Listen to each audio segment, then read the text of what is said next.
বন্ধুরা, তোমরা যারা পুলিশের পরীক্ষা দিয়েছিলে, এই পরীক্ষার একটা বড় মাথা ব্যথার কারণ হলো 1600 মিটার মাঠের দৌড় 6.5 মিনিটে। এই সমস্যার সমাধান হলো তোমরা এতদিন ভুলভাবে মাঠের জন্য প্রস্তুতি নিচ্ছিলে। এর ফলে তোমাদের পায়ে প্রচণ্ড ব্যথা হয়ে থাকে আর মাঠে গিয়ে সবার তুলনায় তোমাদের মাঠ করতে একটু কষ্ট হয়। আজ আমি বলবো কিভাবে সঠিক পদ্ধতিতে দৌড়াবে। মনে রাখবে, দৌড়ানো একটি শারীরভিত্তিক কাজ, এতে ভয় পাবার কিছু নেই। তো চলো তাহলে শুরু করা যাক। দৌড়ানোর সময় একটি সোজা লাইন বরাবর দৌড়াতে হবে। যদি আঁকাবাঁকাভাবে দৌড়াও তাহলে বেশি ডিস্টেন্স দৌড়াতে হবে, আর সোজাভাবে দৌড়লে সঠিক দূরত্ব অতিক্রম করা যায়। আঁকাবাঁকাভাবে দৌড়লে 100 মিটার দৌড়াতে তোমাদের 109 মিটার দূরত্ব দৌড়াতে হবে। লং ডিস্টেন্স এবং স্পিড রান দুটি ভিন্ন প্রক্রিয়া। এক্ষেত্রে পায়ের স্টেপগুলি একটু ভিন্ন প্রকার হয়। পয়েন্ট নাম্বার 1, পায়ের সামনের অংশ হালকা করে মাটিতে ফেলবে, যেন মনে হয় পায়ের সমস্ত অংশ মাটি স্পর্শ করছে। এক্ষেত্রে লক্ষ্য রাখবে পায়ের টো বা সামনের অংশ যেন আলতোভাবে মাটি স্পর্শ করে। পয়েন্ট নাম্বার 2, পায়ের পাতা একদম ফ্ল্যাটভাবে ফেলবে না, এতে শব্দ উৎপন্ন হবে আর কিছুক্ষণ দৌড়ানোর পর ক্লান্ততা অনুভব করবে। পয়েন্ট নাম্বার 3, কখনোই গোড়ালি আগে ফেলবে না, তাহলে শিরা বা ধমনীতে টান লাগবে এবং প্রচণ্ড ব্যথা হবে। এই ব্যথা কিছুদিন পর্যন্ত স্থায়ী হতে পারে। পয়েন্ট নাম্বার 4, পায়ের টো বা সামনের অংশ কখনোই শক্ত করে বা উঁচু করে বা পায়ে প্রেসার দিয়ে ফেলবে না, আর টোর উপরে তো কোনো দিন দৌড়াবে না, তাহলে পায়ের সামনের অংশ ব্যথা হতে পারে।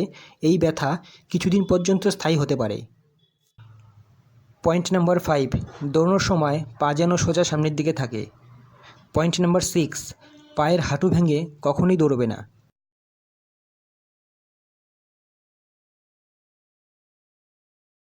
পয়েন্ট নাম্বার 7, দৌড়ানোর সময় পা যেন পেছনে হালকা ওঠে, অবশ্যই 90 ডিগ্রি থেকে বেশি হবে না। এটি হালকা গতিতে দৌড়ানোর একটি পদ্ধতি। স্বল্প গতি থাকার দরুন 90 ডিগ্রি বেশি উঠলে এটা একটি ভুল পদ্ধতি বলে গণ্য করা হবে।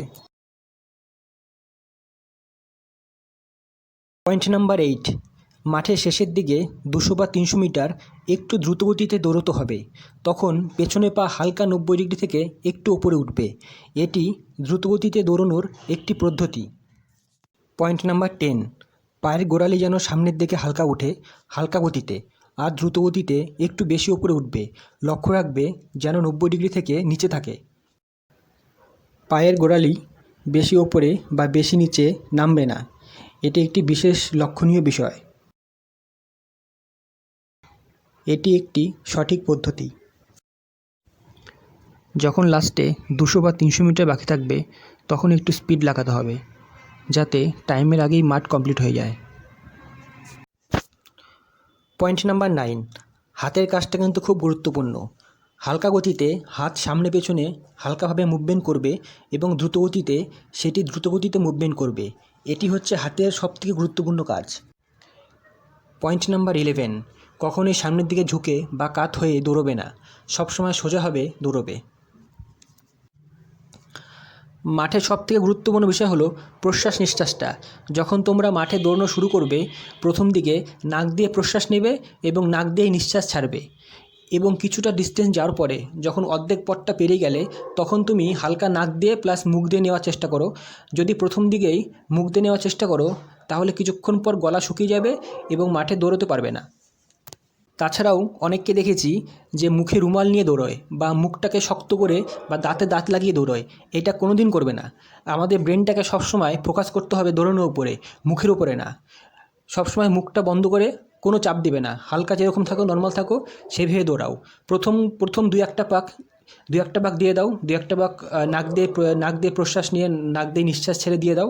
তারপরে আস্তে আস্তে করে মুখ দিয়ে নেওয়ার চেষ্টা করো, এবং লাস্টের পাকটা তোমাদের ইচ্ছা, তোমরা মুখ দিয়ে নেবে বা নাক দিয়ে নেবে, সেটা তোমাদের ইচ্ছা।